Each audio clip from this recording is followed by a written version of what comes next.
Let's talk racism and discrimination in the rental market. Yeah, this recently conducted investigation by the federal government. I don't know if they are now waking up or they are now realizing that this is actually a thing, that a lot of migrants are discriminated when they are trying to rent houses or rent apartments.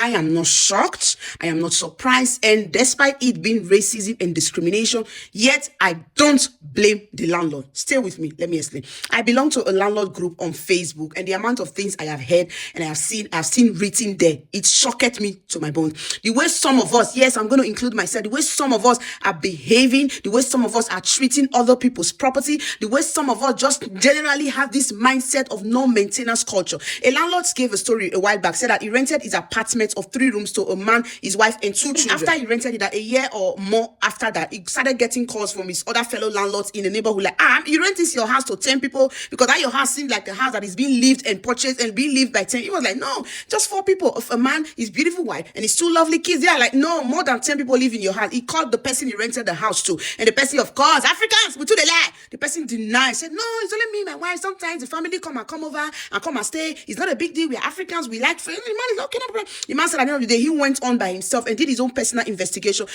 Later to come to the realization that the man that he rented his house for, a 3-bedroom apartment, the man and his wife and 2 children were staying in one room. He said when he got there, the biggest room had one big bed, supposedly for the man and his wife, and they had a bunk bed for their 2 children in that one room. Then the other room was rented out to another couple with 1 pikin and his wife.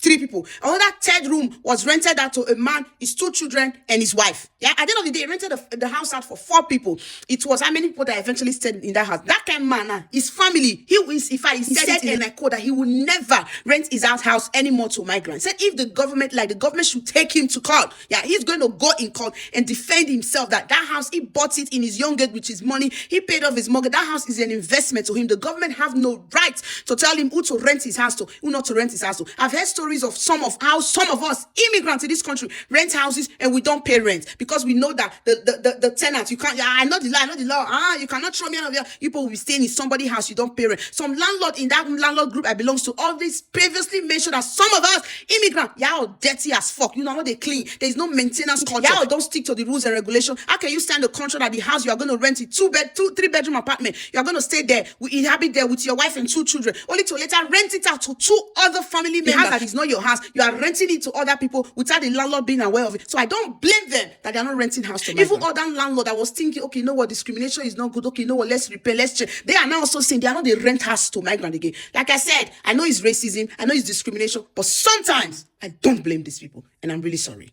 Yeah, thank you.